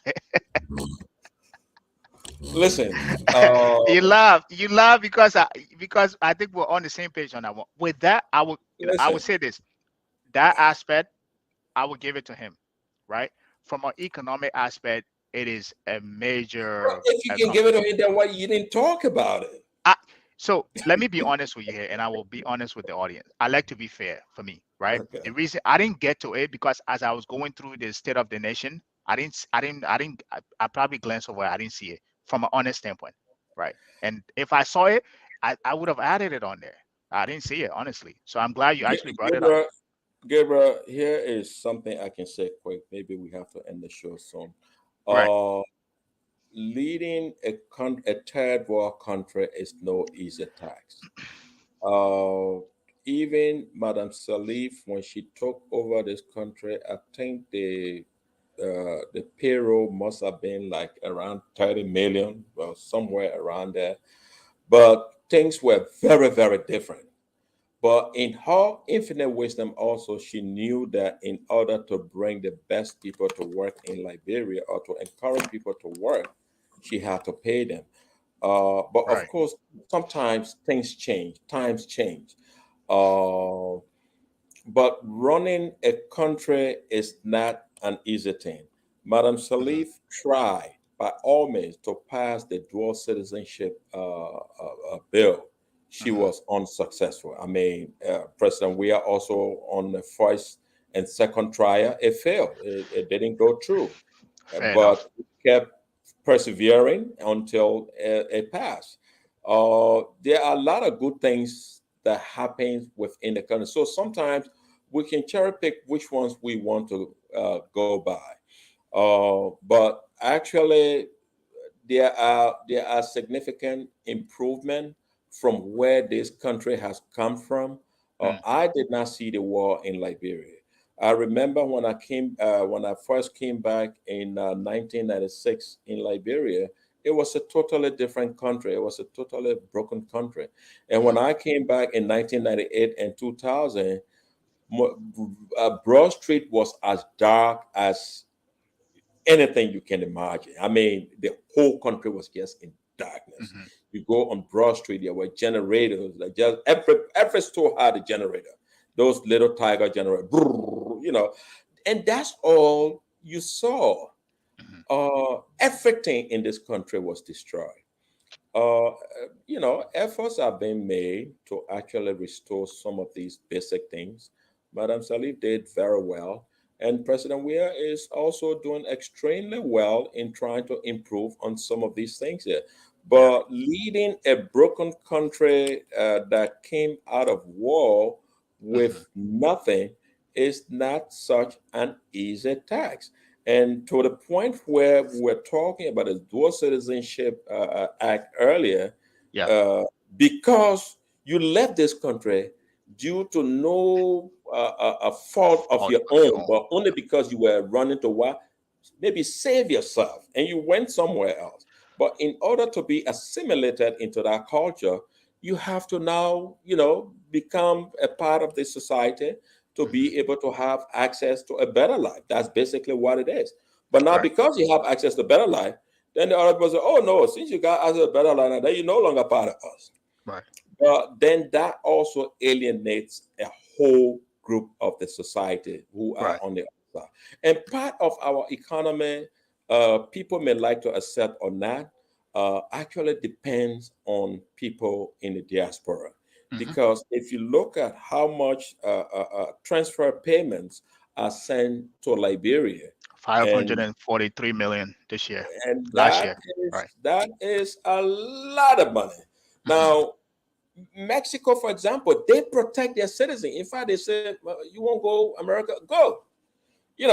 Why? Because they depend on the money, the Mhm. transfer payments that go back to Mexico in the tune of billions of dollars Mhm. that help that economy to also thrive. And in his infinite wisdom, President Weah saw this as something that he must do for all Liberians who live in the diaspora. I think that is something that everybody should really be celebrating also. But I seldom hear anybody talks about it. No, Um, I agree with you, and for I absolutely that I think for me, if you point out to something major in terms of his 5 years that he done, I would say that is the single because most that's the only one important. that benefits you. Is that No, it? it's not because it's me. It benefits me, right? I think you alluded to some of the things, right? 500 and last year, I think I glanced over it somewhere. $543 million was Yeah, sent home. a I lot think of it money. was the year before that it was 426. It went up to 543 last year, right? That's money. That's just remittances, right? You now making dual citizenship for all Liberian in diaspora. Do you know what that means? It now open the door for people to go back and get their passport. And now open the door for them to go back and retire back home. Like you mentioned, Staten Island. I have a cousin. My cousin husband lives in Staten Island, right? Every time I go there, there are older Liberians that are there. Some of them just don't want to go back. That opened the doors for all of them to go back home and retire. You know what that means when those people start going back home to retire? That's money within the economy, that economic activity. That opens the door for everybody here now to say, I don't have to retire here. The cost of living is too high here. I can go back there and retire. So I there's if you want to look at the economic aspect of it, it's immeasurable, right? It's I think that is a huge plus for the that government. So I am with you definitely on that one. And as I said, the reason why I missed it, I skimmed through. To be honest That's with you, okay. Okay. I think you have I addressed skimmed it. through the state of the nation. I didn't go through the. I just came there and just try to take things to talk about. So to be fair with you, I think fair you to have you as well, addressed it. right? Yeah. So, um, There was a lot that was covered here. I think we should bring this show to a wrap. Is there anything final thought? You can take 5 minutes or between 5 minutes to talk to give your final thought before we wrap up.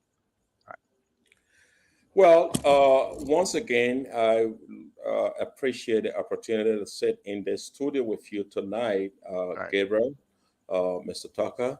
I think Liberia has come a long way, Right. and it is left with all of us Liberians to sometimes see the goodness in the country, not just always looking at the cup or the glass half full, Mm-hmm. or maybe most people think of it as half empty rather than half full.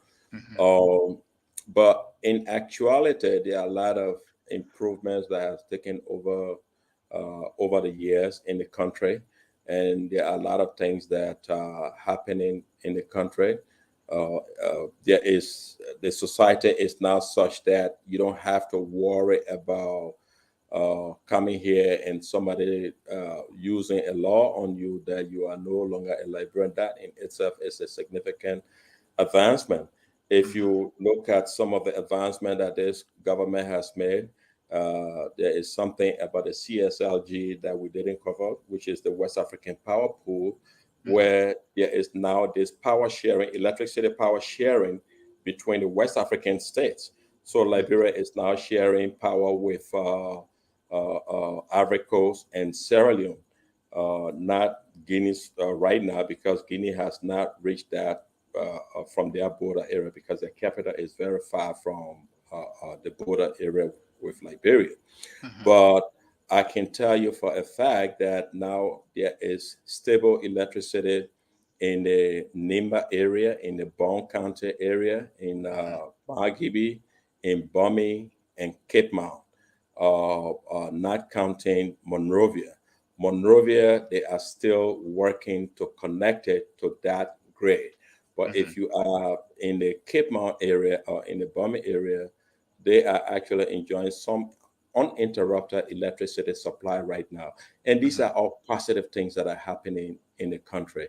If you go to Banga, they are also enjoying the same thing. You come to Margibi, it's the same thing. So there are about 5 counties that are enjoying this opportunity, and not forgetting Grand Bassa. Right. We have to look at all of these things as things that are happening that is improving things for the average person. What that also does, it makes it cheaper and affordable for the ordinary person to be able to afford electricity. Before this project, the average, I think they were selling electricity by kilowatt, I think it was 35 cents. And now, because it is coming in that bulk, that money has now been reduced to somewhere around 25 cents, which is a whole lot affordable. Before that, electricity was the most expensive one in West Africa, I believe. It was. Uh, whereas, whereas gasoline and fuel are cheaper in Liberia than it is in Nigeria. It may surprise you to know that. You can go and research it. Today, the price of gasoline is around $5, I think, and 15 cents in Monrovia. You research Nigeria, how much is a gallon of gasoline? In fact, they sell it by liter. So if you uh, do that times four, you will realize that it will be more than $5 a gallon. But everybody is welcome to their own thing. How have we managed to actually keep these kinds of prices at that level? Not that it's something that was just done now, but Liberia has always maintained and experienced cheaper gas prices because we don't really put a lot of taxes on our gasoline. In other countries, it's actually the taxes that makes it more expensive to be able to afford gasoline. In Great Britain, for example, the taxes on gasoline is almost half the price of the fuel itself. So you will see that the average price of gasoline in London would be like somewhere around $8 a gallon. So if we were in that shoes during the fuel crisis, it went as high as $10.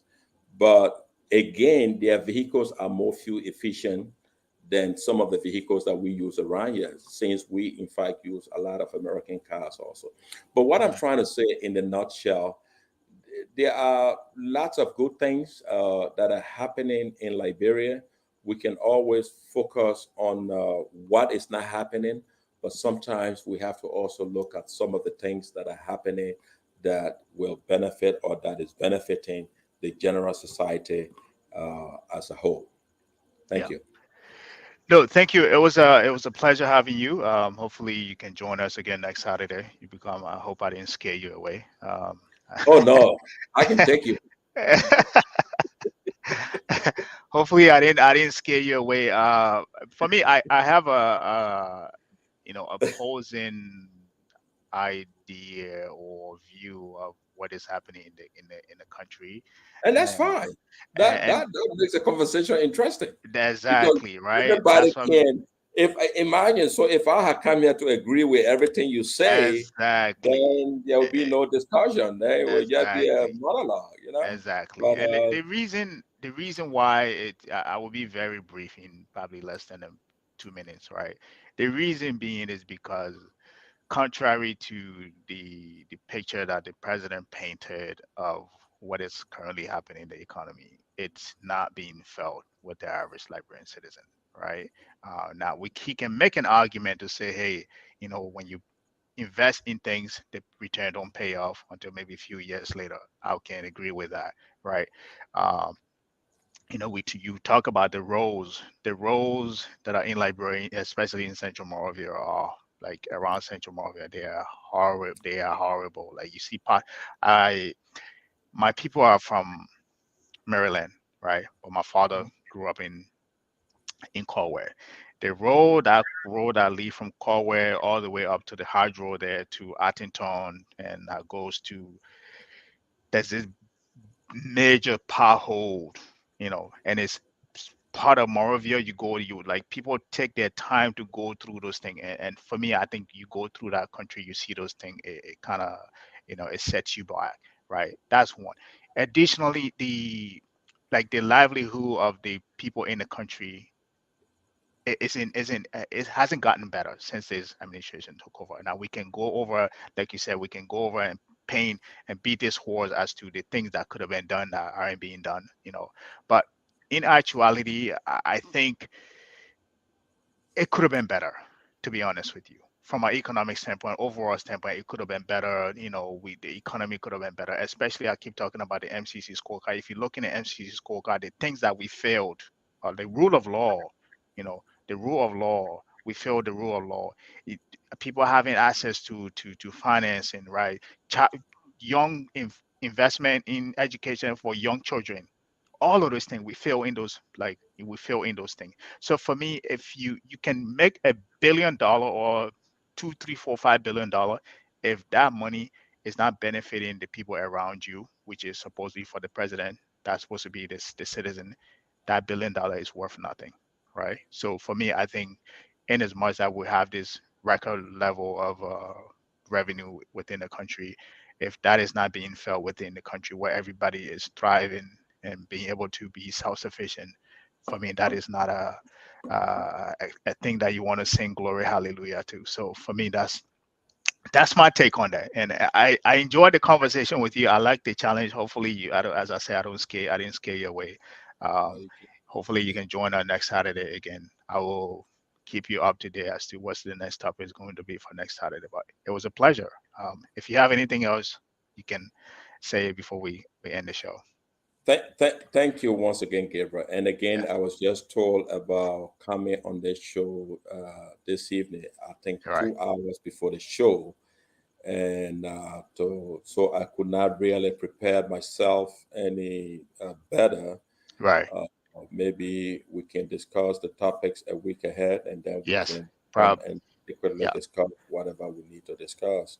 Right. Uh, That. but our effort is to do nothing but to give you a truthful picture of what, based on what we know and what we Right. see, and not to create our own facts, Right. because we as professionals cannot do that. Right. But I look forward to also sitting with you and to relieve your your thoughts. You have not scared me. Actually, I'm equal to the challenge. All Uh, right. talk some more.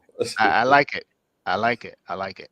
Perfect. It was a pleasure having you. And as we always say here, despite the conversation we have here, there's one thing that makes us all the same, which is the fact that we're all Liberians. The conversation that we have here, as I usually say, is to take our democracy an inch, make it an inch better than we left it. So, thank you for joining us. Hopefully, you can join us next Saturday. And it was a pleasure having you. Thank you. Thank you Thank for you. having me. We are Liberians.